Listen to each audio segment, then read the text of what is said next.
They put me in a car and they drove me back to Maine and Hastings. They didn't even open their notepads. It could have saved other lives. Tonight, Vancouver police in the spotlight over shoddy investigations into violence against Indigenous women. Our youth, for us, that's our future. The Atikamekw Nation moves out from under the thumb of Quebec Child Protection Law. And the Government of Greenland steps up to help their Inuit cousins.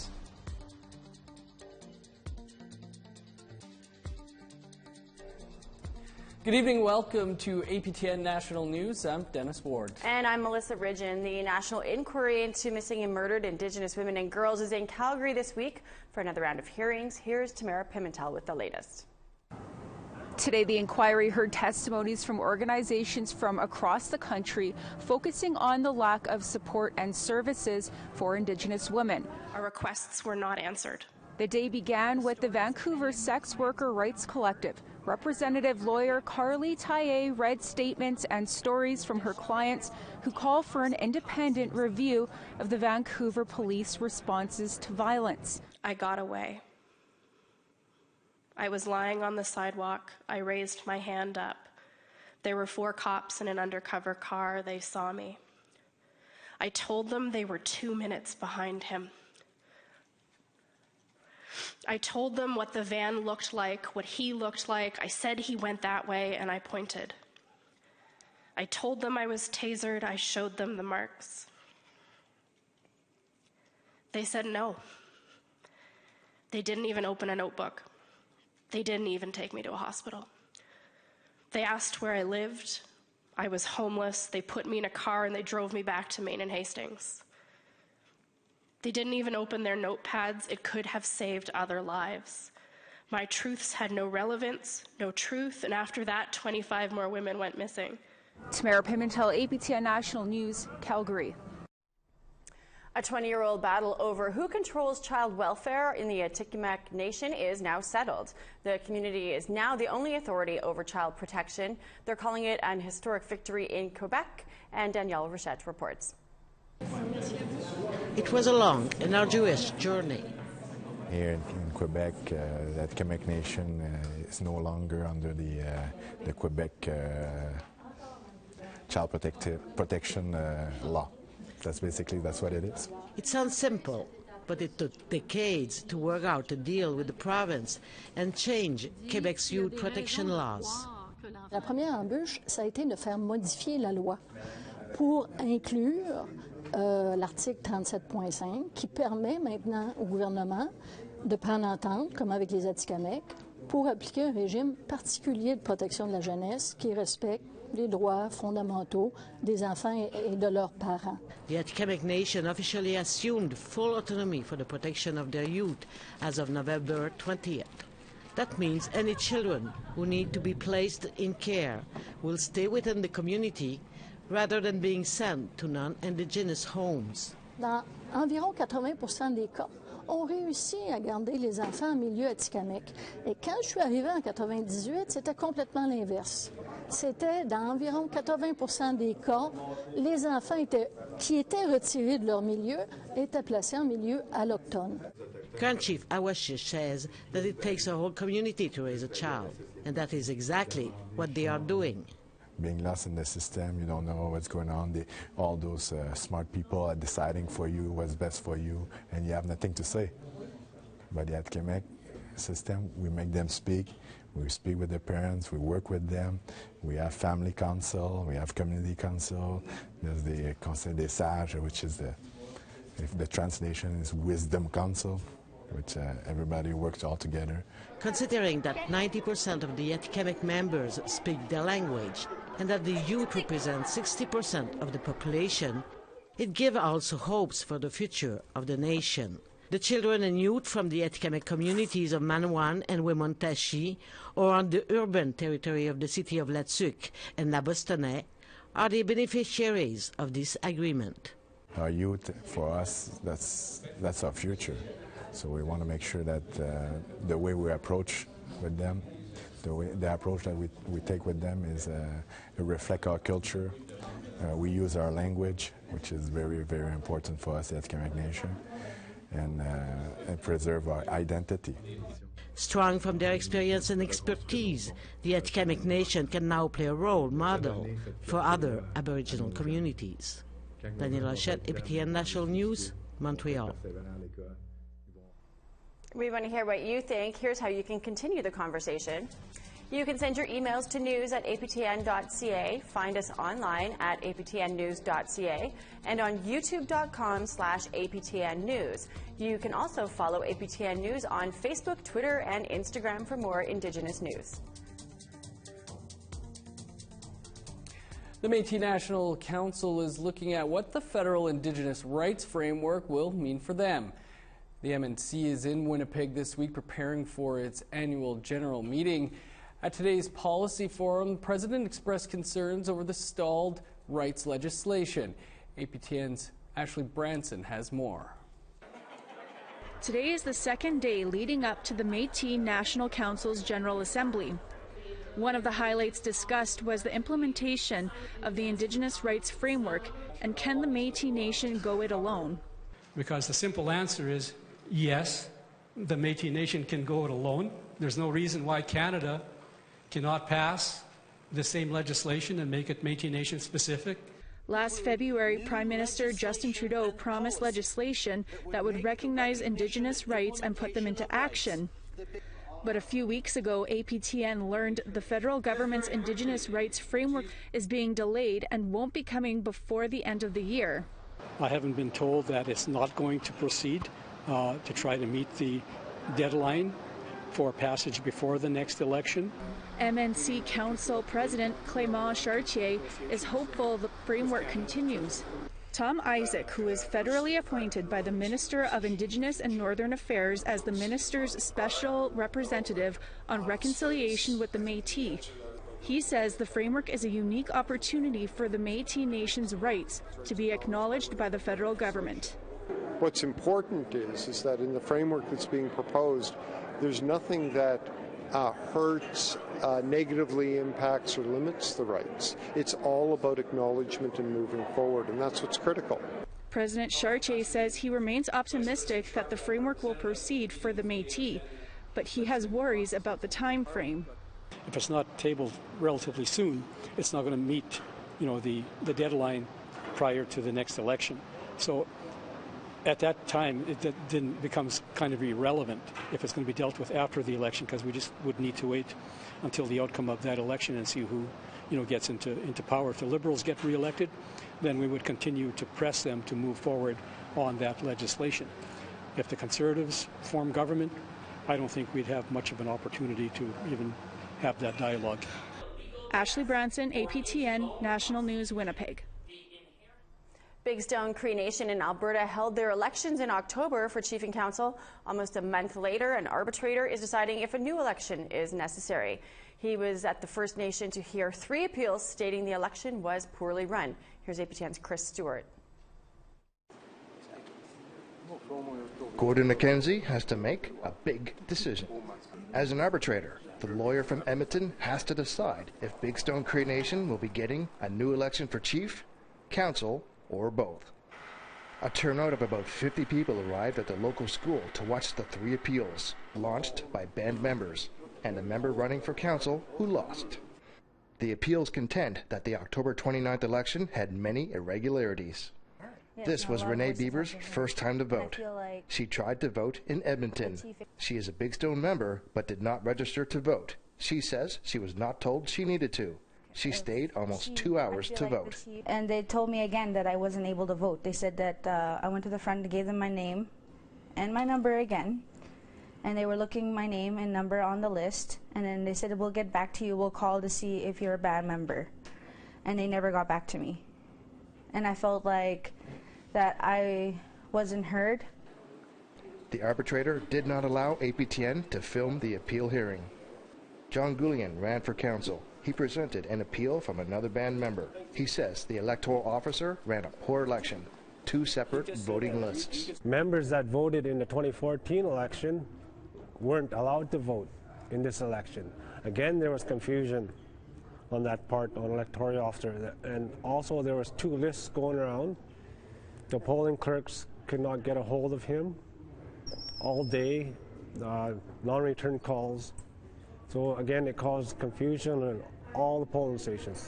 Along with the election, another issue involving Big Stone is the large bonuses the previous chief and council received. Council members voted to give themselves a $60,000 bonus, but APTN was shown a document from the band's lawyer, Terry Antonello, dated October 15th. He stated the bonus was a conflict of interest, and he recommended that chief and council pay the money back. Irene Auger told APTN she has been homeless for 10 years. She is currently living in this tent for the winter. She says that homelessness is a big issue here and that chief and council already make enough money. I think they should pay back because I don't think they earned it. Like they get enough money from their pay, their salary, and then they get extra for when they go to their meetings. They get their gas, their rooms, and their food. So like they're making enough money. Elections in Big Stone are controversial affairs. Both the elections in 2010 and 2014 were successfully appealed and new elections were ordered. For this election, the arbitrator will decide any day on if a new election is necessary for this one. Chris Stewart, APTN National News, Big Stone, Cree Nation. Canada's Governor-General was out on patrol in Winnipeg's North End with the Bear Clan. That story and more coming up after the break, but first here's a look at Wednesday's weather forecast.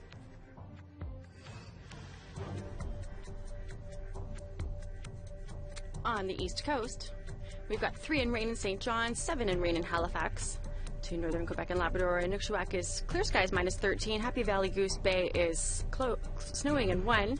Saint Jovite is 0 with rain. Montreal is 3 and rain as well. Peterborough is 0 and rain.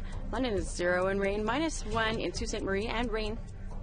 Big Trout Lake is -8 and snowy. Thunder Bay is clear and sunny. -4. Elliott Lake -1 in sunshine. -15 in snow in Churchill, -8 in Norway House, -9 for God's Lake and the Paw, and snow. -5s for Barons River, Princess Harbor, and Gimli, and snow, and it's -4 and snowing in Winnipeg. -4 and snow in Yorkton, 2 in Regina, -3 in Saskatoon with some rain, same with North Battleford. -13s and snow for Uranium City and Stony Rapids, -10 in snow in La Ronge.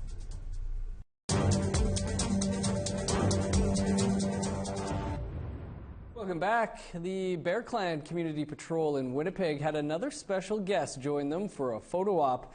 This time, Governor-General Julie Payette stepped into the spotlight. Our colleagues with CTV Winnipeg have that story. Bonjour.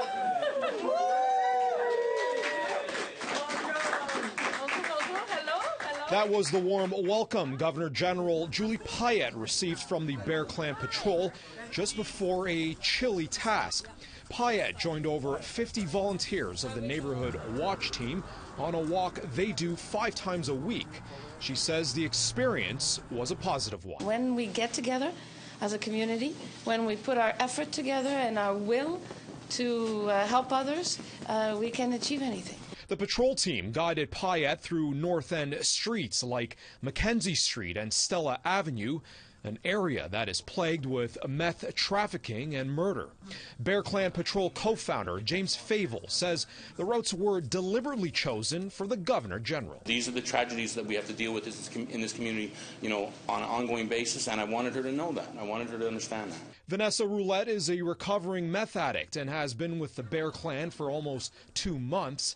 She says she spoke with Payette during the walk, and she says she feels uplifted by Payette's participation. It meant a lot to me and to my people, to give back and to share and to keep going out there and saying that, it's possible, there's hope. Payette says that she feels that it's her duty to help Winnipeggers grapple with the meth crisis in the city. Part of the role that I'm fulfilling as Governor-General is to highlight what communities can do together and the importance of not letting any problems without solution, and that is why I'm here. Solutions the Bear Clan Patrol says it continues to strive for. Jason Gaidola, CTV News, Winnipeg. Okay, 1, 2, 3. The National Energy Board has made its way to British Columbia as part of its new review on the Trans Mountain Pipeline expansion. At the hearings in Victoria, several First Nations have been granted intervenor status. One of the first to speak about how the project would affect his people was Chief Tyrone McNeil. McNeil is from the Stolo Nation. He says he was only given 2 weeks' notice that he would be presenting, and there wasn't enough time to properly prepare. We did ask for an extension of this process so we could better prepare, because we've been in front of folks like NAB before telling these very same kind of narratives, but at the end of the day we don't see ourselves expressed anywhere. So it's kind of like the system isn't even set up to listen to us, to incorporate our priorities into something like this project. So not only more time to fit into my schedule, but more time for us to take a team effort to properly prepare for a presentation and a representation like this to such a small panel. The Senate Standing Committee on Aboriginal Peoples is holding its regular meetings in Ottawa this week. Part of today's discussion turned to cannabis. Manny Jules is the Chief Commissioner of the First Nations Tax Commission.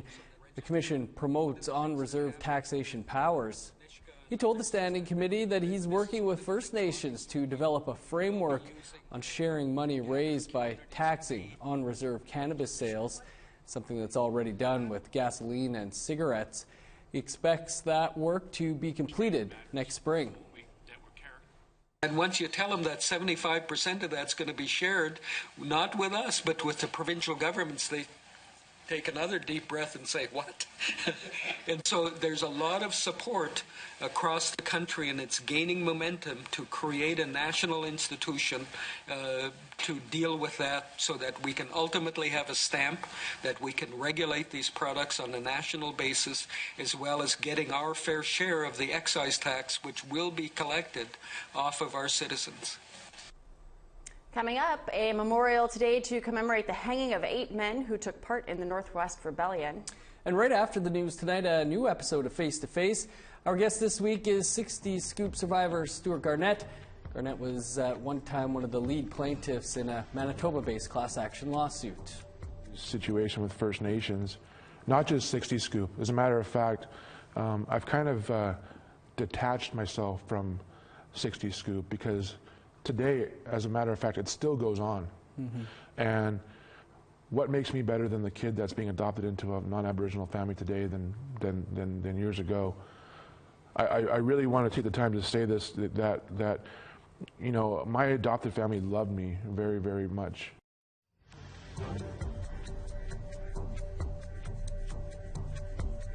To northern Alberta, -7 in snow in Fort Chip, 3 and rain in Grand Prairie. Lots of sun in southern Alberta, 4 in Edmonton, 9 in Lethbridge and Medicine Hat. 7s for Kamloops and Penticton, and sunshine, 10 in Victoria. -2 in Dace Lake with some rain. Smithers, mix of sun and cloud, and 4. Clear skies in Dawson City, -7, -3 in Whitehorse, -7 in Watson Lake. Clear skies in Norman Wells, -16, -11s for Trout Lake at Fort Laird. The sunshine there too. Tuck is -10 in snow, so is Paulatuck, -15 in snow in Sachs Harbor. Clear in Cambridge Bay, -17, -7 in snow in Chesterfield, -16 in snow in Arviat. -7 in Iqaluit. Clear skies in Tallyoak, -19, -20 in Greyhaven, and Igloolik is -17 with clear skies.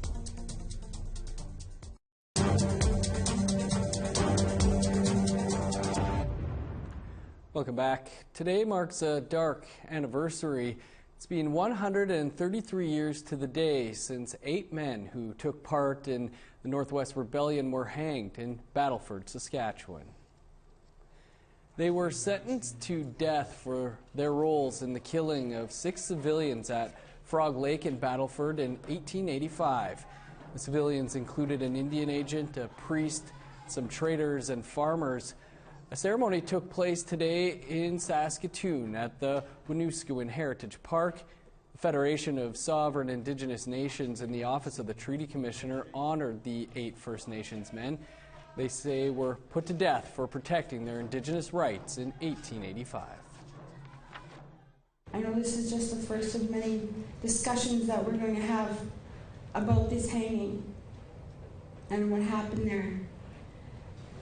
And like I had said, it's not always nice conversations. It's an ugly, shameful history, and hopefully we're not making an ugly, shameful history going forward. Thank you.